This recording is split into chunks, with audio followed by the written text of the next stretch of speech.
Departemen Keperawatan Jiwa Universitas Padjadjaran turut berperan dalam mengedukasi tentang virus corona. Apa itu COVID-19?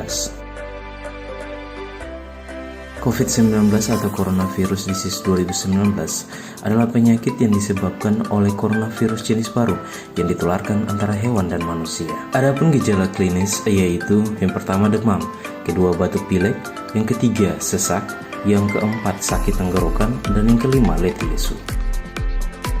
Bagaimana pencegahan COVID-19? Pertama, jaga jarak 1-2 meter. Yang kedua, dilarang berkerumun. Yang ketiga, belajar, bekerja, beribadah dari rumah. Yang keempat, rajin olahraga dan istirahat yang cukup.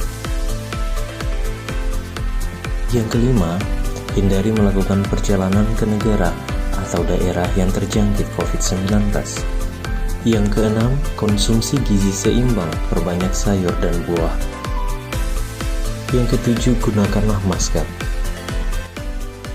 Siapa saja yang perlu menggunakan masker? Yang pertama, jika Anda demam, batuk, atau pilek. Yang kedua, jika sedang berangsur pulih dari sakit. Untuk cara penggunaannya, yang pertama, tutup mulut, hidung, dan dagu Anda. Pastikan bagian masker yang berwarna berada di sebelah depan. Yang kedua, tekan bagian atas masker supaya mengikuti bentuk hidung Anda. Yang ketiga, lepas masker yang telah digunakan dengan memegang tali yang ada di kedua telinga. Perlu diingat, jangan memakai masker yang sama lebih dari sehari. Selanjutnya, jangan menyentuh wajah dengan tangan yang terkontaminasi. Yang terakhir, cuci tangan pakai sabun dengan air mengalir. Langkah-langkahnya sebagai berikut. Yang pertama, tuang sabun pada telapak tangan, kemudian usap dan gosok kedua telapak tangan secara lembut dengan arah memutar. Yang kedua, usap dan gosok juga kedua punggung tangan secara bergantian. Yang ketiga, gosok sela-sela jari tangan. Dan yang keempat, bersihkan ujung jari secara bergantian dengan posisi saling mengunci. Yang kelima, gosok dan putar kedua jari secara bergantian. Dan yang terakhir, letakkan ujung jari ke telapak tangan, kemudian gosok secara perlahan. Dalam menghadapi corona, kita perlu bersikap optimis.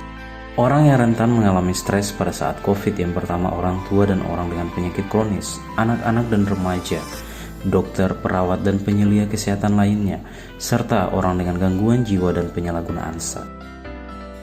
Dampak psikologis pandemi COVID-19 yang pertama, cemas tertular virus. Yang kedua, menghindari fasilitas kesehatan karena takut terinfeksi. Yang ketiga, takut kehilangan pekerjaan saat isolasi atau diberhentikan dari pekerjaan. Yang keempat, takut dikucilkan ketika harus dikarantina. Serta yang terakhir, perasaan tidak berdaya, bosan, kesepian, dan depresi selama diisolasi dan dikarantina. Bagaimana mengatasi kesehatan mental akibat pandemi COVID-19? Yang pertama, membatasi konsumsi informasi hanya dari sumber terpercaya. Yang kedua, buatlah jadwal rutinitas harian.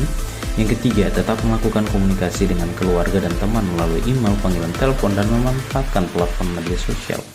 Yang keempat, pertahankan gaya hidup sehat, termasuk pola makan, tidur, olahraga, dan interaksi sosial dengan keluarga yang Anda cintai di rumah. Yang kelima, gunakanlah strategi psikologi untuk mengelola stres dan tetap berpikir positif. Yang keenam, anak-anak mengikuti respon orang tua dalam menghadapi situasi, sehingga sangat penting bagi orang tua untuk dapat mengelola emosinya sendiri dengan baik dan tetap tenang. Dan yang terakhir, jika anak-anak harus berpisah dengan orang tua karena proses karantina, pastikan tetap intens melakukan kontak melalui telepon dan juga melalui panggilan video. Terima kasih.